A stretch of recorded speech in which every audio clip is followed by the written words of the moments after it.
In addition to that, cut down all the artificial sugars from your diet, so that it will not aggravate the kapha dosh, because these kapha people, they are naturally more prone to having sweets and excessive sweets, and sometimes they eat a lot of sweets that can aggravate the fungal infections. So first and foremost thing that you need to do, reduce the sugar from your diet, so that these itchy situations or these more prone fungal situations can be removed from the possibility. In addition to that, it is very, very important, like whether this fungus is fungus or some kind of bacterial infection, because sometimes you must have seen, like here some skin comes out, that is biotin deficiency nail bed, and sometimes pus kind of point formed here in the nail bed, and many times people misdiagnose it with fungus.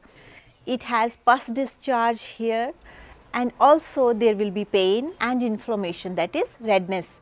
So that one is not fungal infection, that is bacterial infection.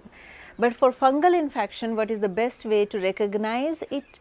Little bit it start with some red spot, but after that what happen, you will see there will be scales on the skin, and once you rub it, like some skin started coming out. So this is the very clear cut diagnosis from fungus and bacterial infection.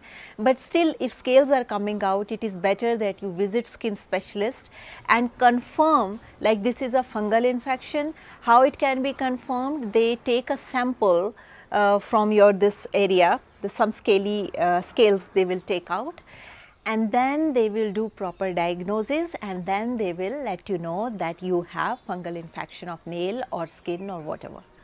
But the most common thing about this nail fungal infection is the nail started becoming black, and the temperature, there is no pain, but some kind of itchy or unpleasant kind of sensation that happens either on the fingernail or on the toenail. So regarding that, like I have mentioned, immunity, lifestyle, this is very important, yoga, meditation, very important.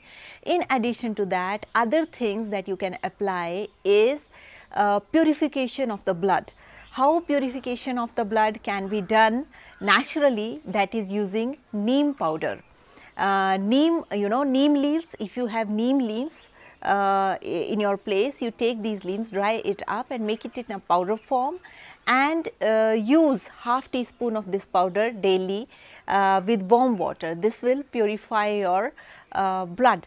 In addition to that, there are certain neem tablets also available in the market. You can make use of it, but make sure you purchase it from a trustworthy brand. Don't go just randomly and pick something. Make sure that they have proper manufacturing license, and they are authorized by government to sell these medicines in the market. Don't just go and randomly pick anything or online just purchase anything. It is very, very important that whenever you are taking Ayurveda medicine, it should have proper manufacturing license, because without manufacturing license, anybody can start selling anything, and that is of no use. You should have proper manufacturing license, so that we can trust that thing. And this license procedure, I would like to tell you this, it is not very easy, you just make at home and start giving. It is not like that. There is a whole protocol set by the government and the various kind of organization, institutions which test these drugs in the laboratories. After that, various trials happen. After that, they are suitable for human consumption. So it is very, very important that you always, whenever you are taking even neem leaves or neem tablets, they should have gone through proper protocol, so that they will cause only health to you. Because many times this is a myth going on, like Ayurveda medicines can be just taken like this. So it is not true. You need to go through standard protocols, only then those medicines can come in the market. And if you do not want to have medicine, you can always go to your tree, pluck some leaves, and these leaves you powder it, and then you can consume it with warm water. But these neem leaves are a little bit bitter in taste, so do not get scared, because neem means bitter. Because it is a blood purifier. So this is one thing that you can do. You can have this neem leaves powder for 40 days, and you will see like this fungus will start going out of the system naturally. For local application, what you can do, there is a thing called potassium.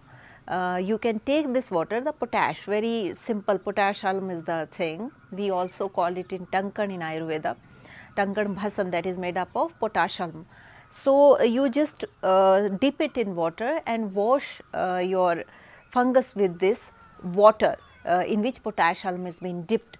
So, that will also be extremely beneficial in these kind of fungal infections. Make sure do not drink it, just you need to soak it, soak your hand, do not drink it.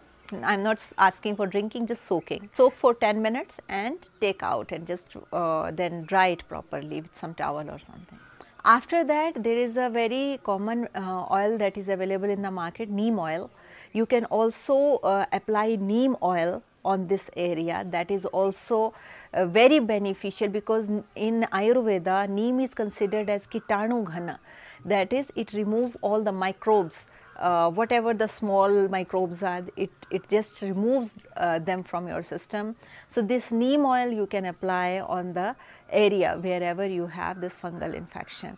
So, if your fungal infection will not be very severe, it will get cured naturally. But if you think like it is for ages and it is very big, then I recommend that you go to the doctor, and if this fungus also has spread in your system, that is very, very important. You take a professional diagnosis, that is go to the skin specialist and see what can be done about it, because whatever the procedures I have told you, it is for mild to moderate infections. If it is very severe, then definitely you need to go in emergency or rush to the hospital to take a proper line of treatment with Western medicine, maybe operation also. So, many people say, oh, you are Ayurveda doctor and you are not against allopathy. No, I am not against any pathy, because I believe we should take all the good things from whichever pathy it is, whether it is yoga, Ayurveda or Western medicine or homeopathy, Siddha or Unani medicine, anything, even Tibetan medicine. If there is something good, we should take it for the health or well-being, because all pathies are basically designed to provide health and well-being to the person, not to feed our egos. So, that is all for today's video. I hope you will like this video. If you have any question, please write down those questions. I will try to answer your questions in the best possible way. Also, if you are watching me for the first time, there is a subscription button, there is a bell icon. You can hit the bell icon, you can click the subscription button, so that you stay in tune with our upcoming videos. Also, if you would like to support us, there is a join button near subscription button. You can click this join button and you can support us. So, that is all for today's video. I hope you will like this video. Thank you so much for watching. So, with this note, I would like to say stay healthy, stay blessed, take care. Bye.